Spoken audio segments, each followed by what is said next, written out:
Coke studio Pakistan का एक famous music programme है जो कि सन 2008 में शुरू हुआ था, जिसमें live studio recorded music performances होती हैं और उसमें बहुत से इंडियन सिंगर्स ने भी गाया है। बहुत से फेमस गानों को स्टूडियो वर्जन में सुनना एक अलग ही फीलिंग देता है जो कि कोक स्टूडियो में मिलती है। और जब मैं इन गानों को सुनता था तो मुझे लगता था कि कुछ ऐसा इंडिया में भी होना चाहिए, और इस कमी को पूरा किया टी सीरीज के मिक्स टेप ने। और अभी रिसेंटली टी सीरीज ने मिक्स टेप का सीजन 3 लॉन्च किया है, जिसमें यूट्यूब की सेंसेशनल जोड़ी सचेत और परंपरा ने भी एक गाना गाया है जिसका टाइटल है तू ही मेरी जिंदगी।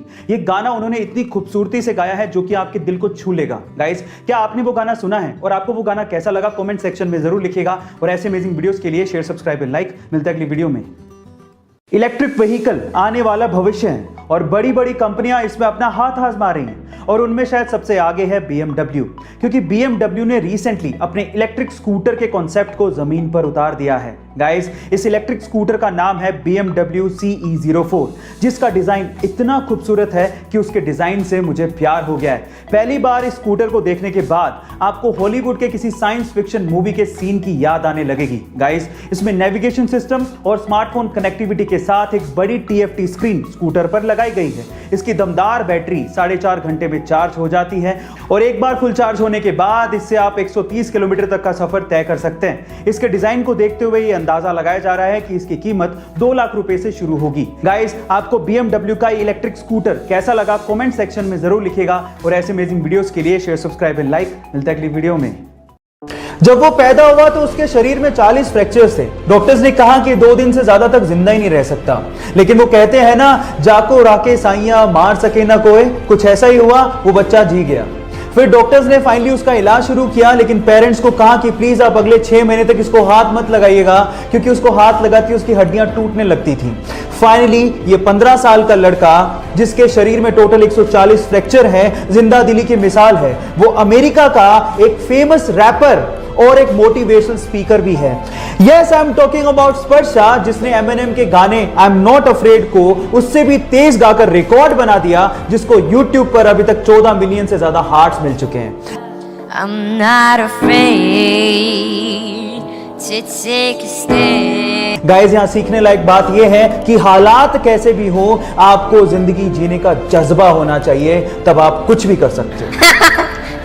Thank you. 18 साल की उम्र में उसकी मर्जी के बिना उसकी शादी कर दी गई। जब वो एक बार अपने पति के साथ कार में जा रही थी तो कार चलाते वक्त उसके पति की आंख लग गई, जिसकी वजह से कार का बैलेंस बिगड़ गया। अपनी जान बचाने के लिए पति तो कार से कूद गया, लेकिन वो कार में फंसी रह गई और भयंकर एक्सीडेंट का शिकार हो गई। जैसे तैसे करके आसपास के लोगों ने 3 घंटे की मशक्कत के बाद उसे कार से बाहर निकाला और अस्पताल पहुंचाया। इलाज के बाद डॉक्टर्स ने उसे कहा कि अब वो अपने पैरों पर कभी खड़ी नहीं हो सकती और कभी मां नहीं बन सकती। इसी बीच खबर आई कि उसके पति ने भी उसको डिवोर्स दे दिया है। ये सब सुनने के बाद वो पूरी तरह से टूट चुकी थी, लेकिन उसके बाद उसने हिम्मत नहीं हारी, पेंटिंग शुरू की और मॉडलिंग शुरू की, और देखते ही देखते बेस्ट व्हीलचेयर मॉडल बन गई। Yes, I am talking about social worker और मोटिवेशनल स्पीकर मुनीबा मजारी, जिसे आज हम लोग पाकिस्तान की आयरन लेडी भी कहते हैं। डॉक्टर्स ने उसे 15 साल की उम्र में उसकी हार्ट प्रॉब्लम्स को देखते हुए कहा कि या तो वो फुटबॉल खेलना छोड़ दे या फिर वो डिफिकल्ट हार्ट सर्जरी करवाए, जिसमें उसकी जान जाने का खतरा हो सकता है। फुटबॉल खेलने का जुनून इतना सवार था कि उसने वो हार्ट सर्जरी करवाई। अपने इसी फुटबॉल के जुनून के चलते ये माली का बेटा आज विश्व का सबसे महंगा फुटबॉल खिलाड़ी बना है। Yes, I am talking about Cristiano Ronaldo, जो सिर्फ फुटबॉल खेलकर 700 करोड़ रुपया सालाना कमाता है। क्या आपने है ऐसा जुनून? और अगर है तो जीत आपकी पक्की है। सपने तो शायद हम भी बहुत बड़े देखते हैं, लेकिन मुसीबतों और बहानों के आगे हमारे सपने घुटने टेक देते हैं। लेकिन एक वो लड़की थी जिसके सपनों के आगे मुसीबतों और बहानों ने घुटने टेक दिए। एक गरीब परिवार में पैदा हुई। बचपन उसका खेतों में काम करके निकला।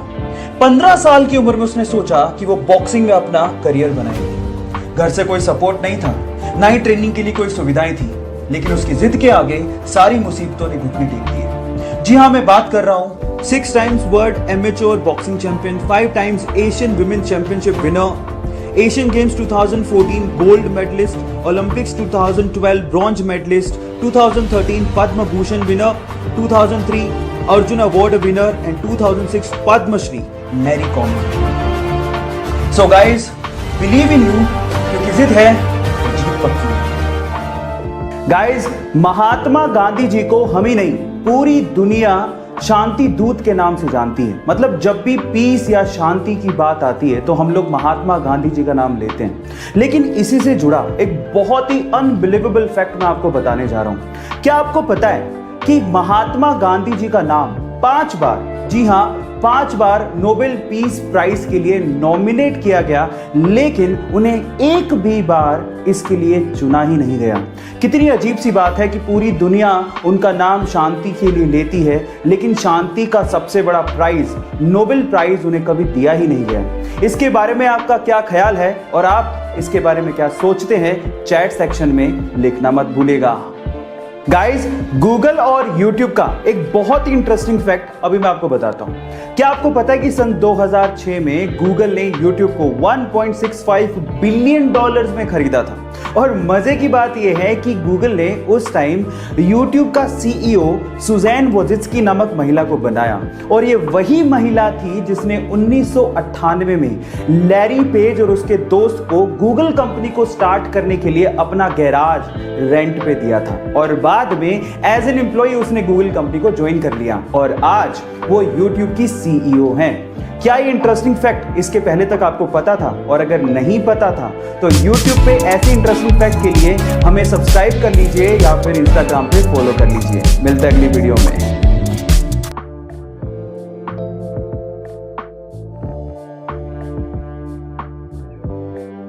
हमारे देश में क्रिकेट बहुत ज्यादा पॉपुलर है और कभी कभार ग्राउंड पे खिलाड़ियों के बीच की कंट्रोवर्सी इसे और ज्यादा पॉपुलर बना देती है। गाइस, आपने क्रिकेट के ग्राउंड पे बहुत बार खिलाड़ियों को आपस में भिड़ते और उन्हें आपस में गाली देते या अपशब्द बोलते देखा होगा। लेकिन क्या आपको पता है कि एक खेल का टूर्नामेंट ऐसा भी है जहां पर खिलाड़ी आपस में एक दूसरे को गाली नहीं दे सकते। अगर कोई खिलाड़ी गाली देते पकड़ा गया तो उस पर 14 लाख रुपए तक का जुर्माना हो सकता है। गाइस, उस खेल के टूर्नामेंट का नाम है विंबलडन टेनिस टूर्नामेंट। अब मजे की बात यह है कि विंबलडन को खेलने के लिए अलग अलग देशों से अलग अलग भाषाओं के खिलाड़ी आते हैं। इसी वजह से विंबलडन के अंपायर को अलग अलग भाषाओं में गालियां सीखनी पड़ती है, जिससे वो किसी भी खिलाड़ी को गाली देते पकड़ सके और उस पर जुर्माना लगा सके। गाइस, क्या इसके पहले तक इंटरेस्टिंग फैक्ट आपको पता था? और अगर नहीं पता था तो कमेंट सेक्शन में जरूर लिखिएगा, और ऐसे अमेजिंग वीडियोस के लिए शेयर, सब्सक्राइब एंड लाइक। मिलता है अगली वीडियो में। हमारे प्लेनेट पर जो अब तक का सबसे विशालकाय जानवर पैदा हुआ है वो है blue whale. Guys, blue whale की लंबाई 33 मीटर तक हो सकती है और उसका वजन 150 मीट्रिक टन तक हो सकता है। ऐसा कहा जाता है कि एक ब्लू व्हेल की जीभ एक हाथी से भी बड़ी होती है। अब ये सब साइज सुन के लोग ये अंदाजा लगाने लगते हैं कि एक ब्लू व्हेल जब मुंह खोलेगी तो वो एक कार को भी निगल लेती होगी, या फिर 6-7 इंसानों को तो आसानी से निगल ही लेती होगी। लेकिन ये सब एक मिथ है। गाइस, आप ये जान के हैरान रह जाएंगे कि एक इतनी बड़ी ब्लू व्हेल जो चीज सबसे बड़ी निगल सकती है वो है सिर्फ एक ग्रैप फ्रूट, क्योंकि उसका मुंह तो बहुत बड़ा होता है लेकिन उसका गला बहुत ही संकरा होता है। इसकी वजह से वो कोई कार या इंसानों को निगल नहीं सकती। गाइस, ये इंटरेस्टिंग फैक्ट जान के आपको कैसा लगा कमेंट सेक्शन में जरूर लिखिएगा, और ऐसे अमेजिंग वीडियोस के लिए शेयर, सब्सक्राइब एंड लाइक। मिलता है अगली वीडियो में। मुकेश अंबानी यानी कि हमारे मोटा भाई जितने मशहूर हैं उनसे ज्यादा मशहूर है उनका घर एंटीलिया। एंटीलिया को अगर हम लोग इंडिया का सबसे आलीशान घर कहें तो गलत नहीं होगा। लेकिन क्या आपको पता है कि एंटीलिया दुनिया की दूसरी सबसे महंगी प्रॉपर्टी है? जी हाँ गाइस, आप ठीक सुन रहे हैं। पर फिर पहले नंबर पर कौन सी है? तो चलिए मैं आपको बताता हूं। दुनिया की सबसे महंगी प्रॉपर्टीज में पहले नंबर पर है बकिंगम पैलेस, लेकिन वो एक रॉयल प्रॉपर्टी है, एक पब्लिक प्रॉपर्टी है जिसका कोई एक ओनर नहीं है, जिसकी टोटल इवैल्यूएशन है $5 बिलियन, यानी कि 35,000 करोड़ रुपए। और दूसरे नंबर पर आती है मुकेश अंबानी की एंटीलिया, जो कि एक प्राइवेट प्रॉपर्टी है जिसे मुकेश अंबानी खुद ओन करते हैं, जिसकी आज की इवैल्यूएशन है $2 बिलियन, यानी कि 14,000 करोड़ रुपए। हमारे मोटा भाई ने इंडिया का दुनिया में इतना नाम किया है, उसके लिए एक हार्ट तो बनता है। गाइस, क्या आपको इसके पहले तक ये फैक्ट पता था? और अगर नहीं पता था तो कमेंट सेक्शन में जरूर लिखिएगा, और ऐसे अमेजिंग वीडियोस के लिए शेयर, सब्सक्राइब एंड लाइक। मिलता है अगली वीडियो में। आपने अक्सर गौर किया होगा कि पब्लिक ट्रांसपोर्ट जैसे कि बस, ट्रेन, मेट्रो, इनमें महिलाओं के लिए, बुजुर्गों के लिए और फिजिकली चैलेंज लोगों के लिए सीट्स रिजर्व्ड होती हैं, लेकिन फिर भी इन सीट्स पर आम लोग बैठे रहते हैं। और महिलाओं के आने के बाद भी, या फिर बुजुर्गों या फिर फिजिकली चैलेंज लोगों के आने के बाद भी ये लोग अपनी सीट नहीं छोड़ते। क्या आप उसके पीछे का रीजन जानते हैं? उसके पीछे का रीजन है एजुकेशन, जो कि हमें हमारे बच्चों को स्कूल के शुरुआती दिनों में ही देनी चाहिए, जैसा कि जापान में होता है। जापान में बच्चों को स्कूल के शुरुआती दिनों में ही सिखाया जाता है कि अगर आप किसी पब्लिक ट्रांसपोर्ट में जा रहे हो और अगर वहां पे कोई महिला या फिर बुजुर्ग या फिर फिजिकली चैलेंज्ड पर्सन या फिर कोई प्रेग्नेंट विमेन आ जाए तो तुरंत अपनी सीट को छोड़ें और उन्हें बैठने को जगह दें। गाइस, क्या आपको भी ये लगता है कि इंडिया में ऐसी एजुकेशन शुरुआती दिनों में ही बच्चों को देनी चाहिए? कमेंट सेक्शन में जरूर लिखेगा। और ऐसे अमेजिंग वीडियोस के लिए शेयर, सब्सक्राइब एंड लाइक। मिलता है अगली वीडियो में। Amazon जो कि एक बहुत बड़ी ई कॉमर्स साइट है, उस पे अलग अलग आइटम्स पे अलग अलग ऑफर्स और डिस्काउंट्स आते रहते हैं। लेकिन लास्ट मंडे को Amazon ने एक आइटम पे कुछ ज्यादा ही बड़ा डिस्काउंट निकाल दिया। एक्चुअली हुआ कुछ यूं कि लास्ट मंडे को Amazon ने तोशिबा के एक इन्वर्टर एसी पे जिसकी कीमत 96,700 रुपए थी, उसको 94% डिस्काउंट के साथ मात्र 5,900 रुपए में लिस्ट कर दिया। जिसने इस ऑफर को देखा उसने फटाफट से इसे ग्रैब कर लिया। इनफैक्ट इस ऑफर में ईएमआई ऑप्शन भी था, तो कई लोगों ने इस एसी को ईएमआई ऑप्शन पे अवेल कर लिया। लेकिन बाद में पता लगा कि किसी बग की वजह से Amazon पे ये प्रोडक्ट इतने बड़े डिस्काउंट पे लिस्ट हो गया था। खैर जो भी हो, लेकिन जिसने मौके पे चौका मार दिया उसकी तो चांदी हो गई। गाइस, क्या आपको इसके पहले तक की इंफॉर्मेशन पता थी? और अगर नहीं पता थी तो कमेंट सेक्शन में जरूर लिखेगा। और ऐसे अमेजिंग वीडियोस के लिए शेयर, सब्सक्राइब एंड लाइक। मिलते हैं अगली वीडियो में। टाइड डिटर्जेंट पाउडर काफी सालों से अमेरिका में मार्केट लीडर रहा है, लेकिन जैसे ही सन 2000 में वो इंडिया में एंटर हुआ, वो पूरी तरह से फेल हो गया क्योंकि वो इंडियन कस्टमर्स को समझ नहीं पाया। रिसर्च करने पर पता लगा कि अमेरिका में ज्यादातर लोग वॉशिंग मशीन में कपड़े धोते हैं, तो उन्हें कोई फर्क नहीं पड़ता कि डिटर्जेंट पाउडर हाथ पे भी कोई फर्क डालता है क्या। लेकिन इंडिया में 80% से ज्यादा लोग हाथों से कपड़े धोते हैं, इसीलिए उन्हें फर्क पड़ता है। तो फाइनली टाइड सन 2009 में टाइड नेचुरल के साथ इंडियन मार्केट में उतरा, जो कि काफी ज्यादा किफायती था, बहुत अच्छा था, लेकिन सबसे इंपॉर्टेंट चीज वो हाथों के लिए सेफ भी था। फिर क्या था, 2 ही सालों में टाइड ने इंडिया में बहुत बड़ा मार्केट कैप्चर कर लिया। और आज टाइड नासा के साथ मिलकर स्पेस में पहली एस्ट्रोनॉट्स के लिए लॉन्ड्री बनाने जा रहा है। गाइस, अगर आपको बिजनेस में सक्सेसफुल होना है तो आपको अपने कस्टमर्स को समझना पड़ेगा। ऐसे अमेजिंग वीडियोस के लिए शेयर, सब्सक्राइब एंड लाइक। मिलते हैं अगली वीडियो में। बहुत सी फेमस सेलिब्रिटीज अपनी अलग अलग तरह की photos social media platform Instagram पे शेयर करते हैं और बहुत से उनके फैंस उनकी इन फोटोज को लाइक भी करते हैं। पर अगर मैं आपसे सवाल पूछूं कि इंस्टाग्राम की हिस्ट्री में वो कौन सी ऐसी फोटो है जिसपे आज तक के सबसे ज्यादा लाइक्स आए हैं, तो आप लोग क्या कहेंगे? मे भी आप में से बहुत सारे लोग क्रिस्टियानो रोनाल्डो का नाम लें क्योंकि उनके इंस्टाग्राम पे सबसे ज्यादा फॉलोवर्स हैं। मे भी कई लोग किम कार्डेशियन या फिर सेलेना गोमेज या फिर काइली जेनर का नाम लें, लेकिन इनमें से वो कोई भी ऐसी सेलिब्रिटी नहीं है जिनकी फोटो पे सबसे ज्यादा लाइक हो। वो फोटो है एक अंडे की। जी हां गाइस, आप ठीक सुन रहे हैं। 4 जनवरी 2019 को क्रिस गॉडफ्रे नामक एक बंदे ने अपने इंस्टाग्राम हैंडल पर एक अंडे की फोटो शेयर करी, जिसपे अभी तक 55 मिलियन से ज्यादा लाइक्स आ चुके हैं, जिसने काइली जेनर को भी पीछे छोड़ दिया। गाइस, क्या आपको इसके पहले तक ये फैक्ट पता था? और अगर नहीं पता था तो कमेंट सेक्शन में जरूर लिखेगा। और ऐसे अमेजिंग वीडियोस के लिए शेयर, सब्सक्राइब एंड लाइक। मिलते हैं अगली वीडियो में। हमारे इंडिया में ऐसी बहुत सी रहस्यमयी चीजें हैं जिनके बारे में वैज्ञानिक भी नहीं जानते कि ऐसा है, तो क्यों है? उन्हीं में से एक है तमिलनाडु के रामेश्वरम में शिव मंदिर के पास समंदर के अंदर बना मीठे पानी का कुआं। गाइस, समंदर का पानी खारा होता है ये तो सबको पता है, लेकिन समंदर में बने इस कुएं का पानी मीठा है, खारा नहीं। ओह माय गॉड, अब ये क्यों है ये तो कोई नहीं जानता, लेकिन मान्यता यह है कि जब भगवान राम सीता मैया को लेकर श्रीलंका से वापस आ रहे थे तो इसी जगह पे सीता मैया को प्यास लगी और उनकी प्यास बुझाने के लिए भगवान राम ने बाण चलाया, जिसकी वजह से वहां से मीठा पानी निकल आया। गाइस, अब वजह जो भी हो, लेकिन समंदर के बीचों बीच मीठे पानी का कुआं किसी चमत्कार से कम नहीं है।